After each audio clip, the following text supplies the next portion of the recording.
ರೈತರಿಗೆ good news ನೀಡುತ್ತಾ ರಾಜ್ಯ ಸರ್ಕಾರ. ರೈತರ ಸಾಲ ಮನ್ನಾ ಮಾಡಲು ಮುಂದಾಗುತ್ತಾ? ಬರಗಾಲ ಹಿನ್ನೆಲೆಯಲ್ಲಿ ಸಂಕಷ್ಟಕ್ಕೆ ಸಿಲುಕಿದ್ದಾರೆ ರೈತರು. ರೈತರಿಗೆ ಗುಡ್ ನ್ಯೂಸ್ ನೀಡುತ್ತಾ ಸರ್ಕಾರ. ಏನೇನೋ ಯೋಜನೆಗಳನ್ನ ಮಾಡ್ತೀರಾ, ಗ್ಯಾರಂಟಿಗಳನ್ನ ಕೊಡ್ತೀರಾ. ಇದು ಒಂದು ಗ್ಯಾರಂಟಿ ಕೊಡಿ, ನಿಜಕ್ಕೂ ಭೇಷ್ ಅಂತಾರೆ ಜನ. ರೈತರ ಸಾಲ ಮನ್ನಾ ಮಾಡಲು ಮುಂದಾಗುತ್ತಾ ಅನ್ನುವಂತಹ ಪ್ರಶ್ನೆ ಇದೆ. ಬರಗಾಲದ ಹಿನ್ನೆಲೆಯಲ್ಲಿ ಸಂಕಷ್ಟಕ್ಕೆ ಸಿಲುಕಿರುವಂತಹ ರೈತರಿಗೆ ಸರ್ಕಾರ ಗುಡ್ ನ್ಯೂಸ್ ಕೊಡುತ್ತಾ. ಜೂನ್ನಲ್ಲಿ ಮಳೆಯಾಗದಂತಹ ಹಿನ್ನೆಲೆಯಲ್ಲಿ ಬರಗಾಲ ಏರ್ಪಟ್ಟಿದೆ.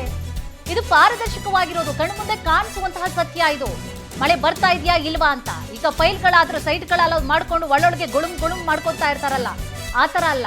ಮಳೆ ಆಗ್ತಿದ್ಯಾ ಇಲ್ವಾ ಅಂತ ಹೇಳಿ ಅವ್ರಿಗೂ ಕಣ್ಣಿದೆ, ಕಾಣಿಸ್ತಾ ಇದೆ. ಬರಗಾಲ ಏರ್ಪಟ್ಟಿದೆ, ಸಮಸ್ಯೆಗಳನ್ನ ಎದುರಿಸ್ತಾ ಇದ್ದಾರೆ. ಬಿತ್ತನೆ ಬೀಜ ಹಾಕ್ತಾರೆ, ಎಲ್ಲ ಕೂಡ ಒಣಗ್ತಾ ಇದೆ. ರೈತ ಸಾಲ ಮಾಡ್ಕೊಂಡಿರ್ತಾನೆ, ಎಲ್ಲ ಕಾಣಿಸ್ತಾ ಇದೆ. ಪಾರದರ್ಶಕವಾಗಿರುವಂತಹ ಕೆಲಸ ಇದು. ಸೊ ಇಷ್ಟಿದ್ರೂ ಕೂಡ ಸರ್ಕಾರ ಮುಂದಾಗತ್ತಾ, ಸಾಲ ಮನ್ನಾ ಮಾಡುತ್ತಾ ಅನ್ನುವಂತಹ ಪ್ರಶ್ನೆ ಇದೆ.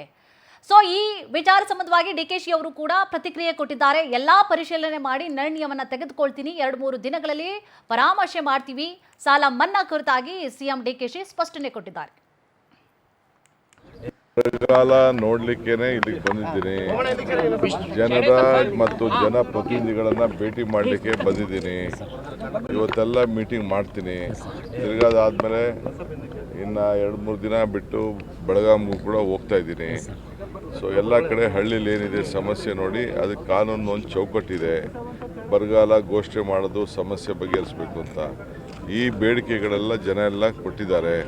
ಅದಕ್ಕೆ ಹೊಸದಾಗಿ ಪ್ರಜಾ ಇಲಾಖೆ ಅಂತ ನೇಮಕ ಮಾಡಿ, ಅದಕ್ಕೆ ಒಂದು ಮಿನಿಸ್ಟ್ರಿನೇ ಇಟ್ಟು, ಅದಕ್ಕೆ ಎಲ್ಲ ಅವರ ಅರ್ಜಿಗಳೆಲ್ಲ ಪರಿಶೀಲನೆ ಮಾಡಿ ಅವ್ರಿಗೆ ಎಷ್ಟು ನ್ಯಾಯ ಒದಗಿಸ್ಕೊಡ್ಬೇಕು ಆ ಕೆಲಸವನ್ನ ನಮ್ಮ ಸರ್ಕಾರ ಮಾಡ್ತದೆ.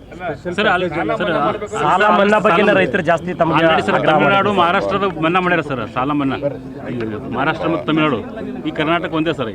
ಎಲ್ಲಿ ಸಾಲ, ಯಾವ ಸಾಲ, ಅದೆಲ್ಲ ಪರಿಶೀಲನೆ ಮಾಡೋಣ, ಆಮೇಲೆ ಮಾತಾಡೋಣ.